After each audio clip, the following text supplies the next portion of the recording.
Hey, it's your girl Carmel Jean-Francois, owner and founder and CEO of CFit Coaching. Welcome back to this channel and welcome back to another installment of the Sugar Savvy Solution, acclimating the foodie in you to a life beyond sugar. Today I have a treat. My sister Kathy is here to interview me and ask me a few questions about the magic that happened in the kitchen during the Women's Wellness Weekend, the Wake Up to Your Wellness Weekend retreat that I had hosted only about 2.5, maybe 3 weeks ago. So I think we're ready. Are we ready, sis? She's nodding yes. Yeah. We're ready. So before we continue, I want you to do me a huge favor. If you like the content of this channel and if you like what I'm bringing forth to the world, I would love you even more than I already do if you subscribe to this channel and if you like this episode and if you forward it to anybody else that you feel that might find value in what I have to say here on this channel. So hit the subscribe button and let's go on with the conversation. Mm-hmm. Hey, sister. Hey, sis. So you just came from, well, less than a month ago, you had the Women's Wellness Weekend. Can you tell us about that? It was about 2.5, 3 weeks ago. So, well, let's talk food then. Let's talk food. Okay, so what was your vision? What did you see for for us, the way that we would eat and nourish ourselves during that weekend? I love that question because there was a vision. There absolutely was a vision. So when I first started planning the Women's Wellness Weekend, I knew that it was going to be plant-based. And what I envisioned was a kitchen, because I knew that the kitchen that we were going to stay in was going to be large. And I wanted all the women to participate and put their hands in the food and cook. So in order for us to do that, I wanted to be able to make sure that the refrigerator and the pantry, the cabinets, I wanted to make sure that everything was filled with whatever and everything that we needed in order to make all the meals that we were going to consume that weekend. I just wanted there to be a plethora of food, variety of fruits and vegetables, nuts, seeds, legumes, everything. I wanted us to not want or need for anything that weekend. And we didn't want for anything that weekend. I mean, we were always snacking. We were always, I mean, okay, so it looks like that you were super intentional about this. Whatever went into the kitchen, everything that went into the kitchen. So what made the quality of the food, what made it so important to you? Oh my God, I love that question. It sounds like you love every question. I'm loving your questions. I'm loving your questions. So there was a lot of intentionality that went into it. And the importance of the value aspect was huge. So you know how I go shopping. You know how I go food shopping. Oh yeah. I'm looking at ingredient labels. I'm always making sure that I can either read the ingredients so they don't have too many ingredients. If I'm buying something from a jar, if I'm buying something from a box in any kind of container or plastic container, I'm always making sure that I know what the ingredients are. But most of the time I'm shopping from the produce section. And everything that I shop for, I'm always looking for organic. Like I'm looking for good quality. I do that for myself. Right. So how can I not do that, provide that type of care and intentionality for my guests who's coming to my wellness weekend? Right. So the intention was for me to literally treat them to the foods that I would consume in the way that I would consume it. And I shopped for the foods for my guests the way that I shop for myself. And that was very important to me. That's so cool. I love that. So I'm going to say that not everybody there was a plant-based vegan or on a plant-based diet. So you're absolutely right. So tell me about that. Yeah, so half of us were plant-based, fully plant-based, and half of us were not. And I think there were a couple of guests that they just weren't. It wasn't even on their radar. Mm-hmm. But when I first initially invited everybody from my email group and everybody in all of my communities, I made sure to put that in the very first email and all the subsequent emails to let everybody know this was going to be a plant-based weekend. And if that wasn't something that they wanted to be a part of, they just wouldn't come. And that would be completely okay. That's not everybody's cup of tea, right? But I did send that out there. So everybody who joined, obviously they were okay with that. And so no, to answer your question, 50% of us were plant-based and 50% were not. I think that's so cool that those women who were not were still so open. Very to open. It, right? Very open. So for those that weren't open to, I mean, for those that weren't plant-based vegan, I mean, why was it important for them to stick to the whole vegan diet? So, or not diet, but yeah, good question, because there was one woman out of the group that said, Carmel, can I bring eggs? And I was like, and it didn't sit well with me at all. And the reason why is if I allowed one person to bring in eggs or somebody else to have fish, that might trigger some of the other guests there. And the reason why I say that is because a couple of my guests there are were women who are actually taking intentional steps at healing. Whatever chronic conditions they're going through, be it prediabetes or diabetes, be it endometriosis, such as yourself, right? There was a couple of people there that was very concerned about their weight loss, being able to eat to accommodate and stay aligned with their weight loss goals. Right. And there was one person there that's been vegetarian and vegan her entire life. So I didn't want to trigger people with us cooking eggs in one pan and I didn't want to separate it like that. It was going to be a plant-based weekend, and so it worked out very well. Yeah. And like I said, we stocked the kitchen so well that all weekend long we had fruits, and the fruit was so amazing. We had veggies, we had dips, we had crackers, we had so much food that nobody ever said, I want an M&M. Right. And guess what? The house in which we stayed, they provided us with a whole basket. It was like a welcome basket. They had M&Ms in there. They had microwavable popcorn. They had all kinds of junk. And we were there from Thursday through Sunday. Nobody touched anything in that basket. I love it. And I feel like because we were holding each other accountable. If the M&Ms went missing, who took those M&Ms, right? Who was not sticking by the rules? Although I told everybody, have at it if that's what you want. There was no judgment. There was no judgment. It was an absolute judgment-free zone. But nobody touched it. And maybe because nobody wanted to be that person. Right. Or maybe because we just had so much food that nobody felt the need to touch that. That was me. I didn't feel the need. And you know what? That was me too. I'm a recovering sugar addict, and every time I looked at those M&Ms, they spoke to me, but not loud enough where I needed to answer. Yay, girl! So be honest. Was there anyone who was skeptical about the food before the weekend? If there was any skepticism, I didn't know about it, except for that one guest who says, Carmel, can I bring my own eggs? And I said, I'll do you one better. I'll make you a tofu scramble. And she was just like, okay. And so, again, we got there Thursday. Friday morning, I made the tofu scramble for the lot of us. And it was such a hit. And she sat there. She says, Carmel's going to make me another one tomorrow. So the woman... the very guest who were like, I'm bringing my eggs for my scramble. She's like, I need my scrambled eggs in the morning. I was looking to impress her. And I went above and beyond. Not only did I impress the way she ate it and she enjoyed it, but she requested it for the next day. And everybody else had. I think there was one person in the group that was like, scrambled eggs have never been my thing, Carmel. No offense. So this is definitely not doing it for me. Yeah. And she was completely honest about it. And I was completely appreciative of her, about her honesty. Yeah. So whatever. Gosh, that tofu scramble was it was so good, right? It was so I'll leave good. the recipe in the description, and I'll also be posting a video of it. Okay, so you planned some really beautiful meals, right?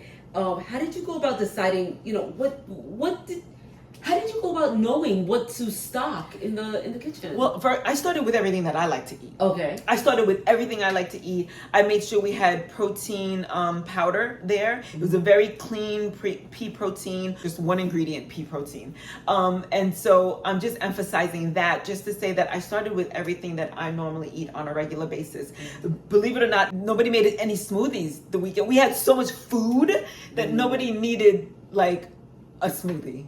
But I did start with everything that I liked, and then I started thinking in my mind of the typical continental breakfast that people always think about. Okay. And so I wanted to fill the pantry and the refrigerator up with that continental style. So hence the vegetables, the fruits. We had the dips like the hummus. We had sourdough bread. We had so much guacamole. Not guacamole, avocados. So we were able to make guacamole, and it's just a plethora of foods. So you didn't actually plan any meals, you just stocked the kitchen and we had at it. Right. So I didn't plan any meals, but funny thing that one of those last days when I went to the supermarket, because I did all the shopping. A lot of it, some of it I had delivered, but a lot of it I literally went to BJ's with Shonda. Shout out Shonda. Hey. And we went to BJ's and I was picking up all the fruits and vegetables, everything that we were going to stock the refrigerator and the pantry with. And I happened to come across the taco shells. Yes. Right. So I came across the taco shells and I was just like, we have all the makings. We already had the beans. Yeah. We had onions. We had the guac. Or the avocado, I should say. Yeah. We had all the makings of a vegan or vegetarian, whatever you want to call it, taco. So I just bought that just in case we got to it and just for fun. And it worked out really well. So that first night we were there, my vision was just everybody just pick from the refrigerator, just eat. One of the guests there were like, no, I need dinner. Yeah. So everybody took to the kitchen. Some of us cooked. Mm-hmm. Some of us were cleaning while we cooked. Other people were setting setting the table, making sure we had music. That music was playing in the background. Yeah. One person had the camera. Like everybody just organically took to something to do. Yeah. And within an hour, we had a spread for dinner, and it was Mexican taco night. It was amazing. Tacos make everything good, right? You know what? Tacos are one of the most perfect foods. They're fun, they're delicious. They're fun, they're delicious, Oh. and this one was definitely nutritious. Yes. So overall, like, how would you say the food was received by your guests? Any surprise favorites, reactions that stood out? The food was so well received. There were a few surprise favorites. Like I said, the tofu scramble went very well. Yeah. Everybody truly enjoyed that. And again, I'll leave the recipe.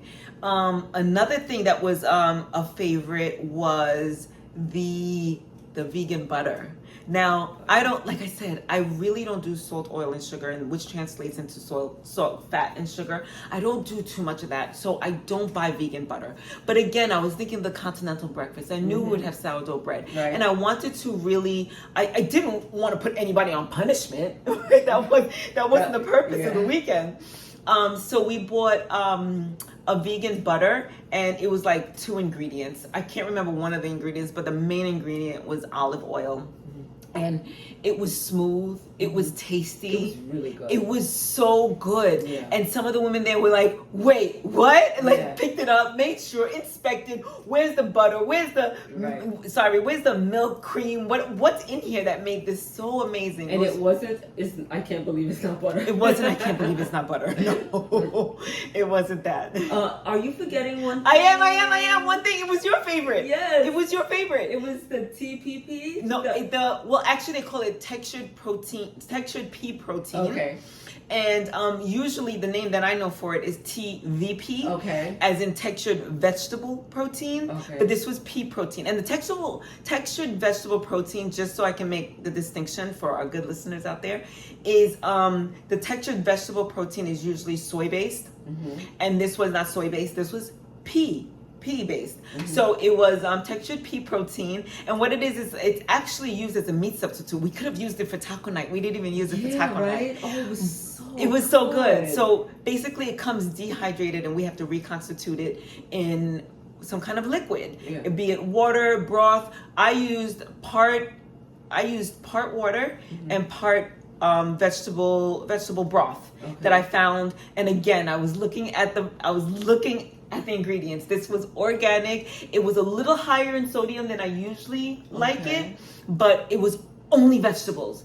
They didn't add any oils to it. And a lot of vegetable broths out there have sugar in it, and this had no sugar. So I was really content with this one. So I made it in that, and then we seasoned it with not curry, but nutritional yeast. No, not nutritional yeast.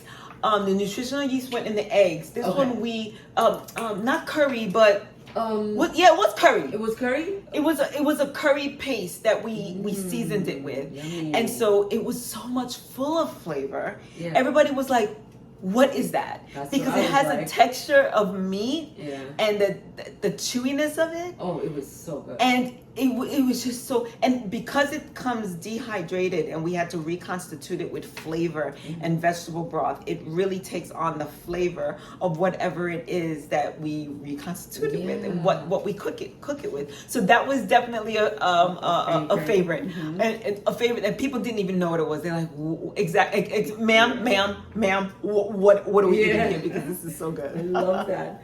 Okay, so all right, so is there anything about the menu or the food that we didn't mention that you'd like to talk about? No, yes. It was important to me also that we not consume alcohol over the weekend. And now one big thing when people do get together, people look forward to the cocktails. Yeah. They look forward to the glass of wine. They look forward to that winding down. And what I did was I purposely bought us coconut water.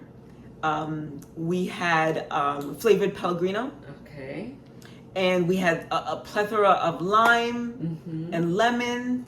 And what we did was make ourselves mocktails. So again, while everybody was in the kitchen and everybody found what it was that they wanted to do, somebody was preparing our mocktails. And they had wine glasses, so we would put it, and we would put in the wine glasses and garnish it with the lime. And they were actually very refreshing. They were. It was really refreshing. I didn't feel like I was missing anything at all by not having actual cocktails. Right. And it wasn't that weekend. It wasn't a party weekend. It was a wellness weekend. And it would go against my values. And that was another thing that was very important to me.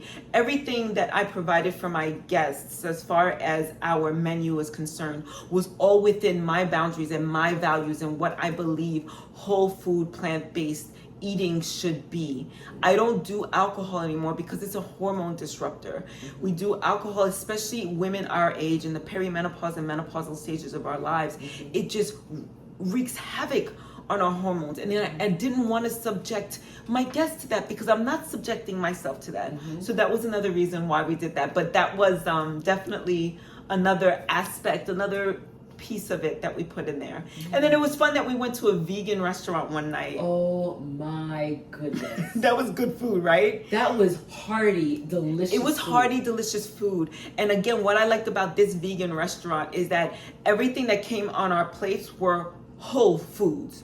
I can look at it and know that that was cauliflower. I look at it and know that that's broccoli. Whereas some vegan restaurants, I'm not gonna knock any of those vegan restaurants down because I've been to some vegan restaurants where I'm like, what is that and why does it look like chicken? When we clearly know it's a vegan restaurant and it's not chicken.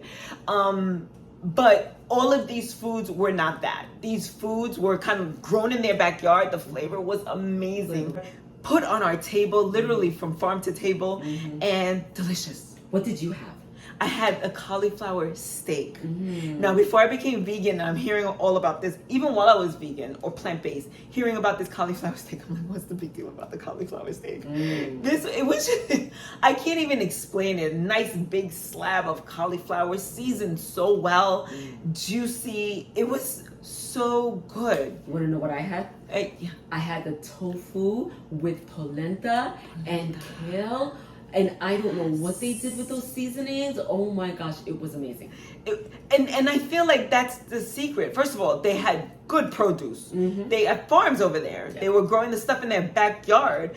And the seasonings, for anybody who thinks that kale, collards, spinach, cauliflower, broccoli, polenta, any of those foods are boring, you just didn't season it right. Yeah. You just didn't season it right, and that's all I gotta say about that. So, yeah. But and you'll let everybody know what restaurant we went to. Oh gosh, do you remember the name of the restaurant? We'll figure it I'll out. put it in the description. Yeah. Yeah. And we'll let everybody know. So, but yeah, the restaurant was in Woodstock, and it was a vegan restaurant in Woodstock, and it was just, and they were so friendly. So friendly. That we wanted to, a few of our guests wanted to go in the back and like give the chef a hug. It was so good. Yeah. It was good. It was a good time. The people there were friendly. Good food. So friendly. Everything was great. Yeah. It was just cute. It was just a cute, quaint little restaurant. Good. Mm-hmm. So good. So all in all, sis, my heart was so full. I was emotionally so full. Not just for the food, for everything else that happened over the weekend, but it was just a pleasure for me to see us dance through the kitchen like we had rehearsed it. Mm-hmm. Everybody's doing their thing.